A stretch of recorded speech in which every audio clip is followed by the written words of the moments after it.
मित्रों राधे राधे, जय श्री कृष्णा। कैसे हो? आशा करते हैं सभी मेरे फ्रेंड्स है जो अच्छे ही होंगे और भगवान जी से हम तो यही प्रार्थना करते हैं जहाँ पर भी हमारे प्रिय मित्र रहे, कुशल पूर्वक रहे, आनंद पूर्वक रहे, मौज मस्ती में रहे।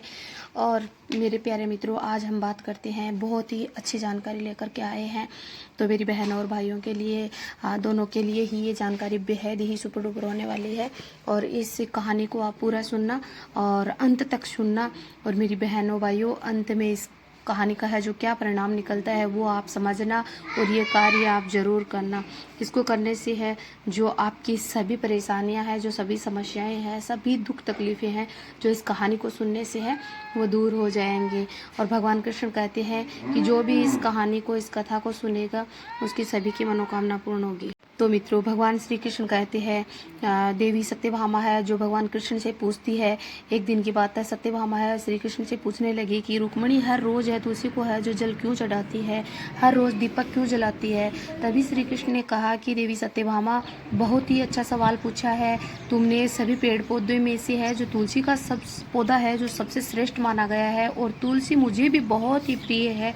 जब मैं तुम्हें है एक कथा सुनाता हूँ और इस कथा के माध्यम से है तुम्हें है जो इन बातों का है जो हल निकल के मिल जाएगा। और इस कथा को आप जरूर पूरा सुनना, बीच में बिल्कुल भी बंद मत करना। मैं रोज जल देने से और दीपक जलाने से है तुलसी के अंदर तो क्या फल मिलता है।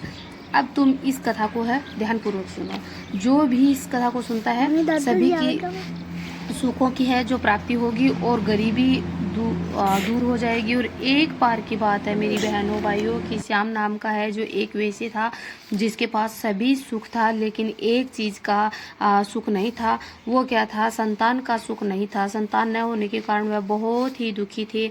एक दिन वह दिन में अपनी पत्नी से है जो कहने लगा कि हमारे पास है धन दौलत गाड़ी बंगले सब है, पर हमें एक चीज़ का सुख है जो नहीं है, सुख की प्राप्ति नहीं हुई है। वो है कि अपनी कोई संतान नहीं है, इसलिए हमें है जीवन जीने का आनंद नहीं आता है। और जब ही मन को सुकून मिलेगा जब अपनी संतान होगी। मैंने सारे उपाय कर डाले हैं, दान पुण्य पूजा पाठ सभी मंदिरों में किया है, वेदी को बुलाया है, पर कोई भी सार है जो नहीं निकला है।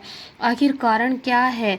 तो एक दिन वह वेद वशिष्ठ के आश्रम में गए और वहां जाकर वेद जी से कहा कि हे ऋषि मुनिवर, मैं बहुत दुखी हूँ और मेरी आप है जो प्रार्थना सुनो। वेद ऋषि ने कहा कि बोलो क्या बात है। बोले मेरी संतान नहीं है, मैं संतानहीन हूँ, कृपया मुझे बताइए मैंने ऐसा कौन सा जो पाप किया है जिसकी वजह से है मुझे संतान नहीं हुआ है, ऐसा कौन सा कारण है जिसके कारण में है जो निसंतानता का ये दुख है जो झेल रहा हूँ। तो ऋषि मुनिवर ने कहा कि मैं अभी है जो मेरी दिव्य दृष्टि से है जो तुम्हारे पिछले कर्मों का है जो देखता हूँ कि तुमने क्या कर्म किए हैं। तभी ऋषि मुनि ने है जो अपनी दिव्य दृष्टि से है जो अपने कर्मों के है उनके कर्मों को देखा। तो एक दिन की तुम्हारे दरवाजे पे है, बताया उसको कि एक दिन तुम्हारे दरवाजे पे है एक भूखी प्यासी है जो गाय आई थी और वह है जो बछड़े को जन्म देने ही वाली थी। तो तुमने उसी को ना तो आपने है जो पानी पिलाया और ना ही आपने है उसको चारा खिलाया, और उसको है डंडे से पीट कर है जो तुमने है जो भगा दिया। और उसी समय वह बहुत कमज़ोर हो गई और भूख प्यास की वजह से है जो उसने एक बछड़े को जन्म दिया था। और फिर वह एक बछड़े को जन्म दिया तो फिर वह अपने बछड़े को दूध भी ना पिला सकी और चक्कर खा करके है जो कमजोरी की वजह अपने है जो मतलब वहाँ धरती पे ज़मीन पे है जो गिर पड़ी थी। तो फिर वह ही है जो तुम्हारे है जो गाय ने तुम्हें है श्राप दे दिया था। तो उससे इसका अच्छा इसी का मतलब उसी गाय के श्राप के कारण में है जो पिता नहीं बन सकता, तो वही कारण है। फिर वैसे श्याम सुंदर बहुत दुखी हुआ और मुनिवर से कहने लगा कि इस श्राप से मैं कैसे है जो बचूं, मुझे छुटकारा कैसे मिलेगा, क्या करना होगा। तब मुनिवर ने कहा कि तुम्हें यज्ञ करना होगा और ब्राह्मणों को है जो गायों का दान करना होगा, और दान करने से तुम्हें है जो संतान की प्राप्ति है जो होगी और पापों से तुम्हें है जो मुक्ति मिलेगी। मुनिवर आपका धन्यवाद कहकर श्याम सुंदर है जो अपने घर में आता है और ये कहा कि मैं इस कार्य को, ये यज्ञ को है जो अवश्य करूँगा और गायों का दान मैं अवश्य करूँगा। ऐसा कहकर है वह अपने घर को है जो आ गया और इन पापों से मुक्ति पाने के लिए सब कुछ करूँगा। और फिर अपने घर आकर के है जो अपनी पत्नी से है जो सारी बातें विस्तार से बताने लगा और कहने लगा कि ऋषि मुनिवर ने ये कहा है कि तुम्हें यज्ञ करना होगा और यज्ञ में है जो सब ये गायों का दान करना होगा, परंतु एक बड़ी दुख की बात भी है इसमें। बोले क्या? बोले कि है अपना पुत्र होगा, पुत्र केवल 18 वर्ष तक ही जीवित रहेगा, लेकिन कुछ दिनों के लिए ही है जो अपना सुख सही, लेकिन हो तो जाएगा, अपने संतान को अपन देखेंगे 18 वर्ष तक। तो फिर ऐसा करके है वह बहुत दुखी भी थे और बहुत खुशी भी थे। और ऐसे करके है जो फिर दोनों ने तय किया कि चलो कोई दिक्कत नहीं है, ये करेंगे हम। तो फिर है यज्ञ हवन है जो करवाया और ब्राह्मणों को है जो दान दिया। और उसी समय यज्ञ में है अग्निदेव प्रकट हुए और कहा कि याद रखना, तुम्हें उन दोनों पति पत्नी ने यज्ञ देवता से कहा कि हे भगवान यज्ञ देवता, हमें आशीर्वाद दो कि हमें पुत्र की प्राप्ति हो। तो यज्ञ देवता प्रकट हुए यज्ञ में और उन्होंने कहा कि चलो ये बात स्वीकार है मुझे, परंतु तुम्हारा एक पुत्र होगा और पुत्र की आयु केवल 18 वर्ष तक ही है जो होगी, वह 18 वर्ष तक ही जीवित रहेगा। तो वह श्याम सुंदर और उनकी पत्नी ने है जो स्वीकार किया और यज्ञ समाप्त हुआ। फिर कुछ 9 महीने बाद है उनकी पत्नी को है जो एक सुंदर तेजस्वी पुत्र की है जो प्राप्ति हुई और उनको जन्म दिया। और अच्छे संस्कार अपने उन्होंने है जो श्याम सुंदर और उनकी पत्नी ने अपने पुत्र को है जो अच्छे संस्कार दिए और फिर है शिक्षा ग्रहण के लिए है जो कहीं दूर भेज दिया। और फिर जब 16 साल का हो गया तो वह सोचने लग गए कि अब है उनकी है जो शादी है हमें कर देनी चाहिए। तो फिर उनके जो श्याम सुंदर था वह बोला कि मैं इनकी शादी के बारे में कैसे विचार करूं, कैसे सोचूं, अगर उनकी पत्नी है जो कुछ ही दिनों बाद में है जो विधवा हो जाएगी तो वह मैं नहीं देख सकता हूं। तो फिर उनकी जो श्याम सुंदर की पत्नी थी उन्होंने एक उनकी नहीं सुनी और उनकी शादी है जो कर दी। श्याम सुंदर की पत्नी ने उनकी शादी कर दी। फिर सुभद्रा नाम की एक लड़की थी और वह लड़की बहुत ही संस्कारी और सुशील थी और उनके साथ में शादी कर दी। सुभद्रा को यह नहीं पता था कि उनके पति की आयु केवल है जो 18 वर्ष तक की ही है। सुभद्रा सास ससुर और अपने पति की बहुत ही सेवा करती थी और सबसे आशीर्वाद लेती थी और सबके मन को है जो जीत लिया और सबका मन है जो बहुत ही उनको सब मन से आशीर्वाद देते थे। फिर एक दिन ऐसा आया, वह दोनों पति पत्नियों ने बतलाया कि आज हम है अपनी सुभद्रा बेटी को है बहू को बता ही देते हैं कि बेटी ये बात है। तो उन्होंने अपने पास में बुलाया अपनी बहू को और कहा कि सारी बातें उनको बता दी कि बेटा मुझे माफ़ करना, हमने आपको ये बात नहीं बताई और छुपाई है। अपने बेटे की जो तुम्हारे पति की उम्र है वो केवल 18 वर्ष तक की है और 1-2 दिन बाद है जो उनकी मृत्यु है जो होने वाली है।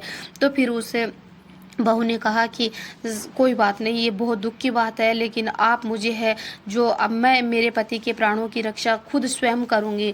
आप मुझे है जो एक दीपक और एक जल का लोटा और एक गाय है जो मुझे लाकर दे दीजिए और फिर मैं अपने पति के प्राणों की रक्षा कर लूँगी। श्याम सुंदर ने बहुत तेज़ी से है जो ऐसे किया। सुभद्रा को है जो एक दीपक और एक जल का लोटा और एक है जो गाय है तुरंत है जो ला कर के दी। फिर सुभद्रा ने कहा कि धन्यवाद पिताजी। फिर ऐसा कहकर है जो अपने तैयारी में लग गई और अगले ही दिन है सुभद्रा ने सारी तैयारी की और जैसे ही उनके घर है जो उसने सारी तैयारी कर ली और अगले ही दिन उनके पति को यम के दूत लेने ही आने वाले थे उनके घर में। तो सुभद्रा ने है तुलसी माता के पास है जाकर उन तुलसी माता की पूजा की और तुलसी माँ को है प्रणाम किया और पौधे को चुनरी दी, तुलसी माता के पौधे को चुनरी दी और कहा कि हे तुलसी माता, मेरे पति की है ये चुनरी मैं लेकर के आई हूँ।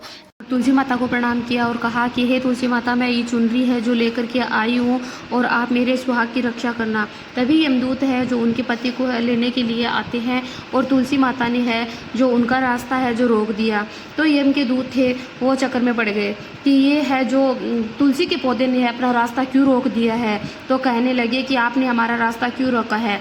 तो तुलसी माता ने कहा कि सुभद्रा ने है जो सुभद्रा ने है जो आप सुभद्रा के पति को है जो नहीं लेकर के जा सकते हो। सुभद्रा ने मेरे ऊपर है जो चुनरी चढ़ाई है और कहा है कि हे तुलसी माता, आप मेरी इस चुनरी की है जो आप लाज रखना और मेरे सुहाग के रक्षा करना। तो मैं इसलिए है जो आपको है जो घर के अंदर है जो नहीं जाने दूंगी। ये इनके पति के प्राणों की रक्षा करना मेरा काम है, तो आप इनके पति को है नहीं ले जा सकते हो। तो उसने मुझे चुनरी चढ़ाई है, इसलिए फिर वह यम के दूत थे जो यमलोक में वापस लौट के चले गए और यमदूत चले गए और कहा, यमराज से कहा, धर्मराज जी से कहने लगे कि वहाँ तुलसी के पौधे ने है अपना जो है रास्ता है जो रोक दिया है। तो धर्मराज को है जो गुस्सा आया और कहा कि सुभद्रा के पति के प्राण है जो लेकर आने ही होंगे। फिर है जो धर्मराज ने है 4 यमदूतों को भेजा और कहा कि सुभद्रा के पति के प्राण है जो हमें आज ही चाहिए और लेकर के आओ। तो सुभद्रा को है जो एहसास था कि ये फिर से आएंगे और अपने पति के प्राण की रक्षा आप कैसे करें। तो सुभद्रा को है जो अपने मतलब सुभद्रा ने है जो शाम को समय है जो तुलसी माता के पौधे के अंदर है जो एक है जो घी का दीपक है, गाय के देसी घी का दीपक है जो जला दिया और कह दिया कि हे दीपक देवता, आप है जो मेरे पति के प्राणों की रक्षा करना। मेरे पति को यम के दूत है जो लेने के लिए आएंगे और आप मेरे पति के प्राणों की रक्षा करना।